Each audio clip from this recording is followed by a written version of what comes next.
Hey guys, Recovery Jim here. Yeah, it's been a while. I honestly did not mean for it to be this long, before I did another video. I think it's nearly, if not 6 months ago since I last did a video. So apologies on that. I honestly I kept on meaning to do one.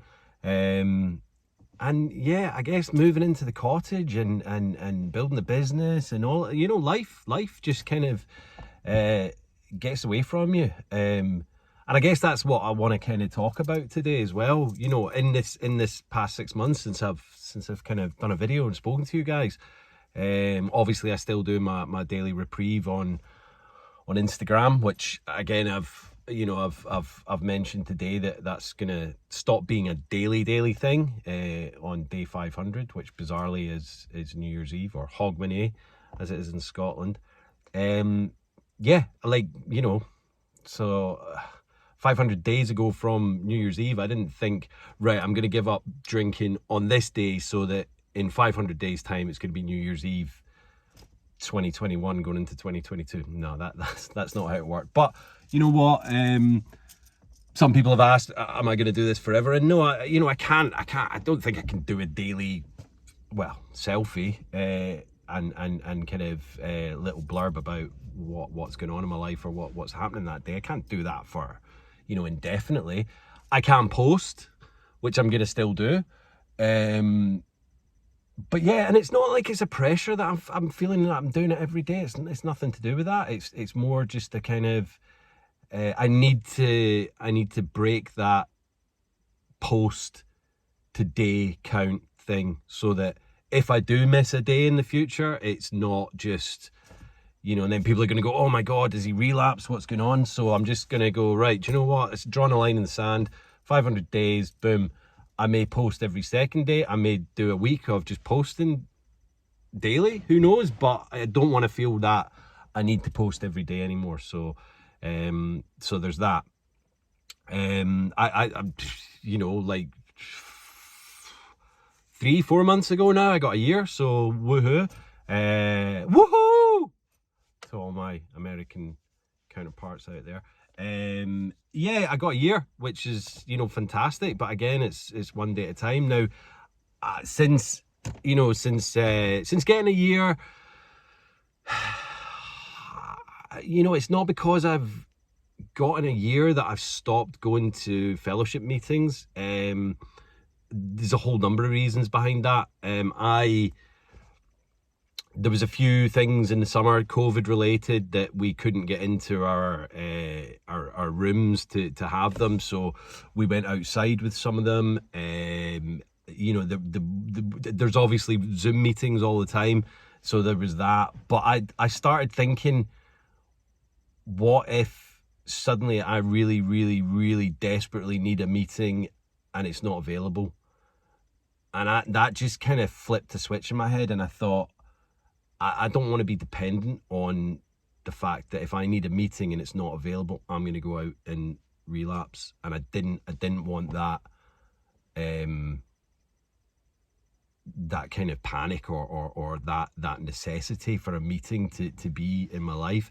Don't get me wrong, the fellowship and SMART and all the other stuff that I was doing, especially way back at the beginning in my 90 meetings in 90 days, undoubtedly is what got me and kept me sober at the beginning. The people I met, the shares that I heard, reading the book, doing the 12 steps, which I have completed my 12 steps, and I still hold a lot of things dear to me that is in the big book and all of that kind of stuff. But I don't want to be in a point in my life where if I don't go to a meeting, I'm going to relapse. And I know that the meetings are the main structure of people's recovery and this, that, and the other. But you know what? Everyone's recovery is their own. And for me, I need to rebuild and make my own form of recovery. I need to. I've said it before in some of my videos in the past. I need to. I've got a year. I'm in recovery. I've got a year under my belt. Well, 15 months I think it is now. You know, that kind of phase is there. Now it's about rebuilding, living the life that I've always wanted to live, you know, doing the things, adulting, you know, simple things like, you know, paying bills and being able to, you know, buy Christmas presents, you know, stuff like that, you know, yeah, I've been able to buy Christmas presents in the past, but you know what, there was always that thing at the back of my mind, like, am I going to have enough money for booze? You know, am I gonna well, maybe I'll scrimp on this present so that I can go out on this night out rather than spend, you know, money on this do you know what I mean? All these things, it's, you know, it was always, booze always came first. You know, was my rent due? Well, have I got enough money for booze? You know, all of these things I don't want, that's not in my life anymore. So now I want to start building and making a future for myself. And yeah, that of course that includes recovery, but recovery's here, and that's going to stay there. But now I need to start, you know, living, you know, having all these different things that normal people have, you know, that isn't, you know, completely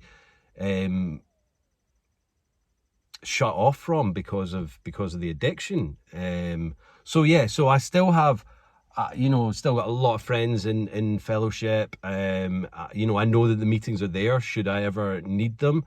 You know, I still keep in touch with a lot of people from my meetings and from, you know, around the world, that I've met on Zoom meetings and things like that. So that's all still, it's all still there. And you know what, I will go back to meetings from time to time. I'm sure I will.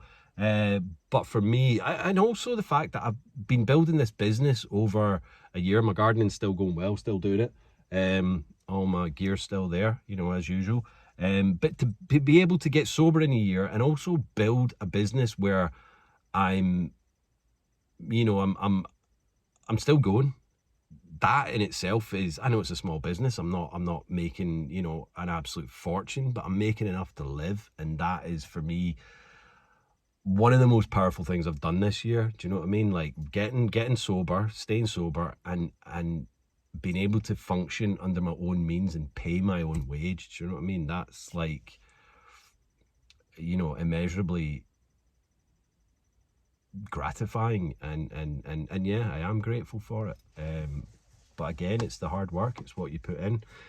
So yeah, so it's about staying connected. I still stay connected with people. You know, I still read Quit Lit, I still read the big book, I still read my Just for Today every day. So all of that's still there.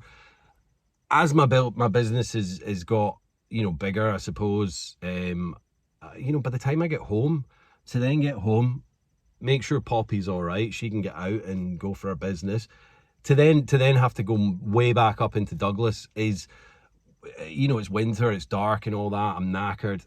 You know, that's like, do I want to be doing that? Is that going to be putting added stress on me? At the moment I get home, I do a bit of writing, you know, a bit of journaling, talk to some friends, you know, all that kind of stuff. It's living, and you know what, meetings for me at this point isn't first and foremost on my agenda. So I just wanted to kind of talk a bit about that, and yeah, and just say hello, that I'm back, and I want to be doing a lot more videos. I feel not bad, but I feel like I've just kind of let that bit slide. And again, that's another thing about recovery, you know, I don't want to let things just, oh well, I can't be bothered doing that, so I'll let that slide. It's not about that. There's just other things going on, you know, and it's about time management and I suppose mental management, emotional management. Like, you know, you don't want to be doing too many things and trying to get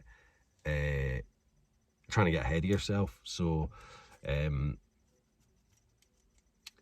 yeah, so that's kind of where I'm at the moment in my life. And again, I want to do more videos. It's not going to be as much as I was doing before I moved into the cottage, but I guess I wasn't working as many hours back then. I was living at my parents' house, so you know, there was that. yeah, now I'm kind of gonna start doing a few more videos. I feel like I'm rambling a bit now about this because I haven't really set it out as I never do. I just kind of come on and freestyle the videos. Although I did want to talk about the fellowship and complete my 12 steps, and that I feel that anyone that is out there that is kind of struggling, early days recovery, fuck man, by all means go to the meetings, go to as many meetings as you can, make connections with people that are a week ahead of you or 10 years ahead of you. All of that is going to be without a doubt the most important thing you do at the beginning of recovery. But once you get to that point where you feel like you've maybe got a handle on it, then you can start rebuilding your life. And I know some people are going to go, yeah, you're never fixed. And I know I'm never fixed, but I feel that I am strong enough to be able to go, do you know what? I'm not going to do the meetings at the moment. I've got other things going on in my life that I know for a fact that tonight I'm not going to go out and drink. I'm going to get my head on that pillow sober, and I'm going to wake up tomorrow, and then we'll see what tomorrow brings. But it is one day at a time. It always is. But you know what? You can start to feel stronger. You can start to feel like you've got a handle on this. Of course, booze thoughts come into my head. They still do. One last night was weird. It was like the thought came in, and normally I just pass them off. But it came in, and I looked at the clock to say, like, oh, is the shop still open? And that was weird. Like, yeah, the shop's open, but I ain't going down to the shop. Why would I go to the shop? It's not on my agenda in any way, shape, or form to go and have even a try taster to see if I'm going to turn out to be a fucked up alcoholic state again. Because I know that will happen. I've said it before. I know that as soon as that taste hits my mouth, all fucking bets are off, and I will end up in a fucking stupor somewhere within an hour or at least 24 hours. But it's not going to be fucking pretty, and it's going to be a hard fucking slog, if not the worst one I've ever had to get back from. And I don't want to do that. It's just not worth it or on my agenda. Do you know what I mean? It's not something I'm even thinking about doing. The booze thoughts will pop in, but I don't let them manifest. I don't let them worm in further and go, oh, what about tonight? Just that little. No, fuck off, man. I'm not doing it. I'm not drinking. I've spoken to a few other people about this. Like, I've got friends, some in recovery, some not, that smoke weed, and weed was never a problem for me. And would I go and have a smoke, a little toot, as we used to call it? Like, no, because again, in my mind, that's breaking my abstinence, regardless of whether it be booze, which was my main demon. But yeah, and I don't think that weed would lead me on to booze. It's not a gateway drug for me at all. So that's not going to lead me back down that path. But that said, it's a drug, it's a mind-altering substance, so I'm steering clear of it. Recently, I did come off my antidepressants as well, because again, it was like, what came first, chicken or the egg? Was I depressed and then I drank, or was I depressed because I drank? So I was put on my antidepressants about 2 years ago because I was obviously having some issues, and the doctors probably saw it as an easy route out. Here, take some of these, which they do with a lot of people now, any type of problem. Take some antidepressants and leave me alone. There's a lot of good doctors out there, I'm not dissing them. But I think in my situation, yeah, maybe that wasn't the place for me, or the thing for me to go on. But I managed to keep taking them the whole time, which obviously they didn't work when I was drinking, but I still took them. But then I thought recently, I don't want to be on these anymore, because what are they doing for me? I feel good, I feel happy, so I weaned myself off them, and I'm now, I think, 2 months clear of them. So touch wood, I'm all right. Yeah, I feel fine. I know that things are going to happen in your life, and this, that, and the other, and not every day is a happy day. Do you know what I mean? But I don't think it's enough for me to be numb to what's going on. I want to have emotions. I want to feel things. I want to be able to see what's going on in the world, and not just go, well, I'm on a drug, so I'm happy. No, I want to be happy for being happy because of things that I've created or things that are happening around me in my life. I want to be happy because of that, not because I'm on some kind of chemical. Anyway, that is me for today. I'm just going to give you a little view of where I'm at, because we always do this. I think I'm doing it right.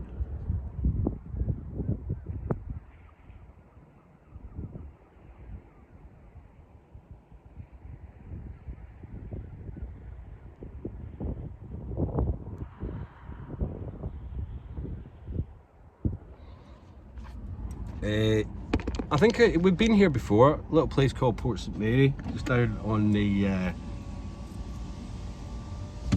harbour's down there. Yeah, so that's us. I'll try and do a few more of these. I don't think I'm going to make it 6 months again, but just wanted to say Jimmy's doing well. Jimmy's great, and still sober, still clean. So hit the like button, share a like, comment, do all that. Stay strong, stay safe, stay strong, stay supportive, and yeah, it's good to be back, and love you all. Peace.